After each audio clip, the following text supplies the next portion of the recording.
Hello అండి.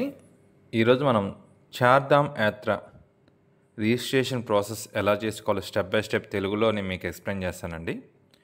ఇది చార్ధామ్ యాత్రకు గాను 2025కి గాను రిజిస్ట్రేషన్ ప్రాసెస్ స్టార్ట్ అయిందండి.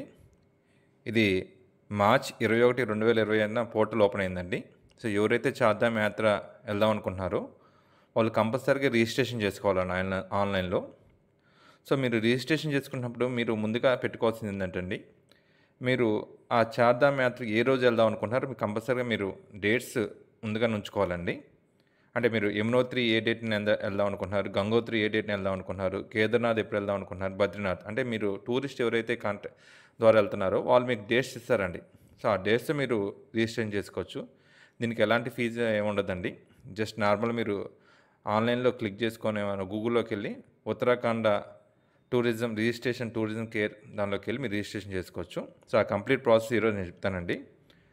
సో మీరు ఇది రిజిస్ట్రేషన్ చేసుకోవాల్సినప్పుడు మీరు ముందుగా పెట్టుకోవాల్సిన డాక్యుమెంట్స్ వచ్చారు మీ ఆధార్ కార్డ్ అండి. Just me Aadhaar card and me Aadhaar card link అయిన మొబైల్ నెంబర్ ఉండాలండి కంపల్సరీగా. ఎందుకంటే మీరు ఆధార్ కార్డ్ కొట్టగానే మీకు మొబైల్ నెంబర్కి ఓటీపీ వచ్చిద్దండి.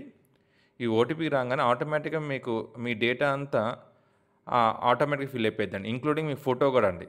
మీ ఫోటో కూడా ఆటోమేటిక్ ఫిల్ అయిపోయిద్ది. సో ఈ రిజిస్ట్రేషన్ ప్రాసెస్కి ఎలా చేద్దాం అనేది ఒకసారి చూద్దామండి. సో దీనికి నేను చాలా సింపుల్గా చెప్దామని అనుకున్నాను అండి. అండ్ లైవ్గా నేను రిజిస్ట్రేషన్ కూడా చేసి చూపిస్తాను మీకు.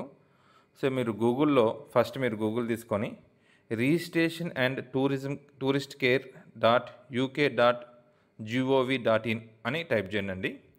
టైప్ చేస్తే మీకు చార్ధామ్ యాత్ర ఇది పాత సైట్ అండి ఇది. సో మనకి ఓల్డ్ సైట్ ఇది ఉత్తరాఖండ టూరిజం. అంతకుముందు ఈ సైట్ ఓపెన్ చేసి మీకు ఆటోమేటిక్గా వచ్చేది. ఇప్పుడు ఈ సైట్ కాదండి, కొత్తగా సైట్ ఓపెన్ అయింది.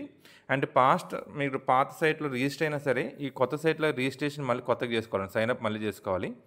సో ఈ రిజిస్ట్రేషన్కి వచ్చేలేక మీరు మీ mobile number, so Aadhaar link mobile number ఏదైతే ఉందో అది ఆ మొబైల్ నెంబర్ ఇచ్చి దాంతో మీ పాస్వర్డ్ క్రియేట్ చేసుకోవాలండి. జస్ట్ మీ మొబైల్ నెంబర్ అండ్ పాస్వర్డ్ చేసి దానికి రూల్స్ ఉంటాయి. సో ఆ రూల్స్ తోటి మీ పాస్వర్డ్ క్రియేట్ చేసుకొని దాన్ని సైన్అప్ అవ్వాలండి. సైన్అప్ అవ్వగానే మీ మొబైల్ నెంబర్కి ఓటీపీ వచ్చిద్దండి. సో ఓటీపీ అయిపోయిన తర్వాత మీరు ఆ డీటెయిల్స్ లాగిన్ అవ్వచ్చండి. సో లాగిన్ అయిపోయిన తర్వాత రిజిస్ట్రేషన్ ఫర్ టూర్ అని ఉంటుందండి. ఇక్కడ మీకు రిజిస్ట్రేషన్ ఫర్ టూర్ అని ఉంటుంది. ఈ రిజిస్ట్రేషన్ ఆఫ్ టూర్లో ఇందాక నేను చెప్పాను కదండి, మీరు కంపల్సరీగా ఈ ప్లాన్ అనేది 15 డేస్లో ఫినిష్ చేయాలండి. అంటే ఉత్తరాఖండలో మీరు ఓన్లీ 15 డేస్ ఎలిజిబిలిటీ ఉందండి టూరిజంకి.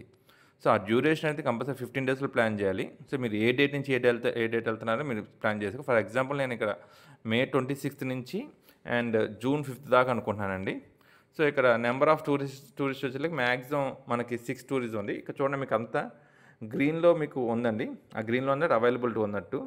ఏదైతే మీకు రెడ్ వస్తుందంటే ఆ రెడ్ అనేది స్లాట్ అయిపోయిందండి. సో మ్యాక్సిమం మీరు ఎంత తొందరగా రిజిస్ట్రేషన్ అంత మంచిదండి. అండ్ మోడ్ ఆఫ్ ట్రావెల్ అంటే ఇక్కడ మనకి హెలికాప్టర్ సర్వీస్ కూడా ఉండిద్ది. అది ఐఆర్సిటీసీలో మళ్ళీ రిజిస్ట్రేషన్ చేసుకోవచ్చు. అది నెక్స్ట్ వీడియోలో మీకు ఎక్స్ప్లెయిన్ చేస్తానండి. ఐఆర్సిటీసీలో మన హెలికాప్టర్ ఎలా రిజిస్ట్రేషన్ చేసుకోవచ్చు అనేది. ఇందాక చెప్పినట్టు మీకు ఇక్కడ డేట్ వైజ్ మనం మెన్షన్ చేయాలండి. సో మనకి యమునోత్రి మీరు ఏ డేట్న అటెండ్ అవుతున్నారు, అండ్ గంగోత్రి ఏ డేట్న మీరు ఎంటర్ అవుతారు. సో కేదార్నాథ్ ఎప్పుడు వెళ్దాం అనుకుంటున్నారు, అండ్ బద్రీనాథ్ ఎప్పుడు వెళ్దాం అనుకుంటున్నారు. సో ఈ డేట్స్ మీరు ముందుగా చెప్పాను. మీ టూరిస్టులు ఎవరైతే మీరు అరేంజ్ చేస్తున్నారో వాళ్ళని అడిగితే మీకు ప్రొవైడ్ చేస్తారండి. సో ఆ డేట్స్ కంపల్సరీ అంటే మీరు ఆ డేట్లో మీరు అక్కడికి వెళ్ళాల్సి వచ్చిందండి.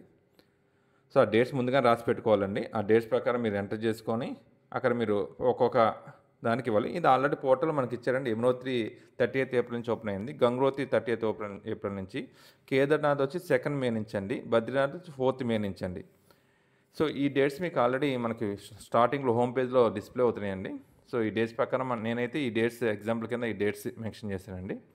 సో మెన్షన్ చేసిన తర్వాత నెక్స్ట్ మీరు ఆ డేట్స్న కంపల్సరీగా గ్యాప్ ఉండేలా చూసుకోవాలండి. 2 డేస్ అని గ్యాప్ ఉండాలి. ఎందుకంటే మనం ఒక ప్లేస్ నుంచి ఒక ప్లేస్కి వెళ్ళాలంటే మినిమం 2 డేస్ పట్టిద్ది. సో ఆ గ్యాప్ అనేది కంపల్సరీ క్రియేట్ చేసుకోవాలి. Next save and create tour అని మీరు క్లిక్ చేయాల్సి వచ్చింది. సో ఎప్పుడైతే మీరు సేవ్ అండ్ క్రియేట్ టూర్ అని క్రియేట్ చేయగానే మీకు ఒక నెంబర్ ఒకటి వచ్చిందండి ఇక్కడ.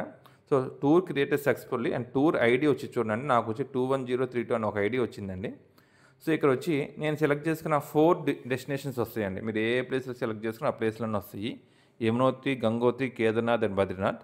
ఇక్కడ ఇందాక మీకు చెప్పాను కదా, ఇండివిడ్యువల్‌గా ఇప్పుడు 6 మెంబర్స్ మీరు రిజిస్టర్ చేద్దాం అనుకుంటున్నారు కదా! ఆ 6 మెంబర్స్‌లో ఎవరిదైతే ఫస్ట్ రిజిస్ట్రేషన్ చేద్దాం అనుకున్నారో వాళ్ళ ఆధార్ కార్డ్ డీటెయిల్స్ ఇవ్వాలండి. ఇక్కడ జస్ట్ ఆధార్ కార్డ్ నెంబర్ కొడితే చాలండి. సో ఇది కేవైసీ అడిగిద్ది. సో జస్ట్ రిక్వెస్ట్ ఓటీపీ అనగానే మీ ఆధార్ లింక్డ్ మొబైల్ నెంబర్‌కి మీకు ఓటీపీ వచ్చిద్దండి. చూడండి ఇక్కడ చూపిస్తున్నాను. ఓటీపీ వచ్చింది. సో ఓటీపీ మీరు ఎంటర్ చేయంగానే మీ డీటెయిల్స్ అనేది ఆటోమేటిక్‌గా అప్డేట్ అయిపోద్దండి. మీరు ఎలాంటి డీటెయిల్స్ మీరు ఎంటర్ చేయవసరం లేదు. చాలా సింపుల్ ప్రాసెస్ అండి. సో మీరు ఫస్ట్ రిజిస్ట్రేషన్ చేసేటప్పుడు కంపల్సరీ మీరు ఆధార్ లింక్డ్ మొబైల్ నెంబర్ మీ దగ్గర ఉండాలండి. అదే ఇంపార్టెంట్ ఈ రిజిస్ట్రేషన్ ప్రాసెస్‌లో. ఒకవేళ మీ ఆధార్ లింక్డ్ మొబైల్ నెంబర్ లేకపోతే తొందరగా మీరు ఆధార్ లింక్డ్ మొబైల్ నెంబర్ మార్పించుకొని ఆ మొబైల్ నెంబర్ ఇక్కడ ఎంటర్ చేయాలండి. చూడండి ఇక్కడ నేను డీటెయిల్స్ ఏమి ఎంటర్ చేయగానే ఆ డీటెయిల్స్ అన్నీ వచ్చేసినాయండి. సో మీరు ఇక్కడ మెయిల్ ఐడీ, సో మీ ఆధార్ కార్డ్‌లో అప్డేట్ కాకపోతే మెయిల్ ఐడీ, మీ ఆధార్ కార్డ్‌లో అప్డేట్ అయిన మెయిల్ ఐడీని ఇక్కడ అప్డేట్ చేసుకోవచ్చండి. అండ్ మొబైల్ నెంబర్, ఇక్కడ టూరిస్ట్ మొబైల్ నెంబర్ ఇవ్వచ్చు. సో మీ మొబైల్ నెంబర్ ఇవ్వండి ఇక్కడ. అండ్ అదే వాట్సాప్ నెంబర్ అడిగిద్దండి. సో వాట్సాప్ నెంబర్ కూడా మీరు ఎంటర్ చేసిన వాట్సాప్ నెంబర్ అదే కదా అడిగిద్ది. సో అది కూడా క్లిక్ చేసి ఈజ్ దిస్ వాట్సాప్ నెంబర్ అంటే క్లిక్ చేయండి ఎస్ అని. సో ఇది అడ్రస్ అనేది ఆటోమేటిక్గా మనకు ఆధార్ కార్డులో ఏదైతే అడ్రస్ ఉందో అదే వచ్చింది. అండ్ సిటీ, మీరు ఏ సిటీ అయితే ఉంటున్నారో ఆ సిటీ. ఎగ్జాంపుల్ నేను అది ఒంగోలు కాబట్టి నాది ఒంగోలు ఇస్తానండి. సో నెక్స్ట్ ఇండియా ఆటోమేటిక్ వచ్చేసిద్ది. ఇక్కడ నెక్స్ట్ మనకి ఇంపార్టెంట్ వచ్చేళ్ళకి ఎమర్జెన్సీ కాంటాక్ట్ డీటెయిల్స్ అడుగుతారండి. అంటే మనకి ఈ ఎమర్జెన్సీ కాంటాక్ట్ డీటెయిల్స్ అంటే మనతో పాటు వచ్చేవాళ్ళది కాదండి. మీకు ఏమైనా ఇన్ కేస్ ఏమైనా జరిగినా, ఏమైనా ప్రాబ్లం వచ్చినా సరే, సో మనం కాంటాక్ట్ చేయాల్సిన ఎవరు అని మనకి ఆ ఎమర్జెన్సీ కాంటాక్ట్ డీటెయిల్స్ అడుగుతారండి. సో ఇక్కడ మనం మన దగ్గర వాళ్ళ నెంబర్స్, ఫర్ ఎగ్జాంపుల్ మా ఫాదర్ నెంబర్ ఇస్తాను ఇక్కడ. నేను మా ఫాదర్ది కాంటాక్ట్ నెంబరు అండ్ నేమ్ ఇచ్చి ఆ రిలేషన్గా మెన్షన్ చేయాలి.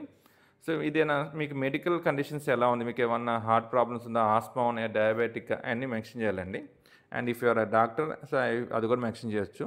సో మీరు మోడ్ ఆఫ్ ట్రావెల్ నేను ఆల్రెడీ చెప్పాను కదా, హెలికాప్టర్లో మనం ట్రావెల్ చేస్తాం కాబట్టి ఆ హెలికాప్టర్. ఈ ఫోటో చూడండి, ఇది ఆధార్ లింక్డ్ ఫోటో అండి. సో మనకి ఫోటో అనేది ఆటోమేటిక్ అప్డేట్ అయిపోయింది. లేదు మనకి ఏదైనా ప్రొఫైల్ మార్చుకోవాలనుకుంటే ఆ మొబైల్ మార్చుకోవచ్చు అండి. అండ్ కేవైసీ వచ్చేలాగా మీకు ఆధార్ బేస్డ్ కేవైసీ కాబట్టి మీరు వన్స్ ఓటీపీ కొట్టగానే ఆటోమేటిక్గా మీకు కేవైసీ అనేది వెరిఫై అయిద్దండి. ఈ కేవైసీ వెరిఫైడ్ అని వచ్చింది కింద. సో కింద వచ్చి సెల్ఫ్ డిక్లరేషన్ చేసిన తర్వాత సేవ్ అండ్ యాడ్ మోర్ అని క్లిక్ చేసుకుంటే నెక్స్ట్ రిమైనింగ్ 5 మెంబర్స్ని మీరు యాడ్ చేసుకోవచ్చు. Same process, same Aadhaar card details తీసుకొని మీరు యాడ్ చేసుకోవచ్చు అండి.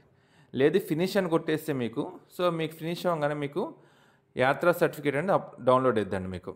సో ఇది ఎప్పుడైతే మీకు ఫినిష్ అని కొట్టంగానే మీకు మొబైల్ నెంబర్కి మెసేజ్ వచ్చింది అండ్ వాట్సాప్కి మెసేజ్ వచ్చింది అండ్ యాత్రా సర్టిఫికేట్గా మీరు డౌన్లోడ్ చేసుకోవచ్చు అండి. సో ఈ యాత్రా సర్టిఫికేట్ ఉంటేనే, ఈ యాత్రా సర్టిఫికేట్ ఉన్న ఐడితోనే మనం హెలీప్యాడ్, అదే మన చోపర్ ఏదైతే హెలికాప్టర్ అనేది రిజిస్ట్రేషన్ అప్పుడు కంపల్సరీగా ఆ హెలికాప్టర్ రిజిస్ట్రేషన్ అప్పుడు ఈ ఐడి కంపల్సరీగా ఎంటర్ చేయాల్సి వచ్చిందండి. సో ఇది చాలా ఈజీ ప్రాసెస్ అండి. సో ఏమైనా డౌట్స్ ఉంటే నా చాట్లో మెసేజ్ చేయండి. నేను కంపల్సరీ కమెంట్స్లో చేసి నేను మీకు ఎక్స్ప్లెయిన్ చేస్తానండి. ఓకే అండి, థ్యాంక్ యూ అండి.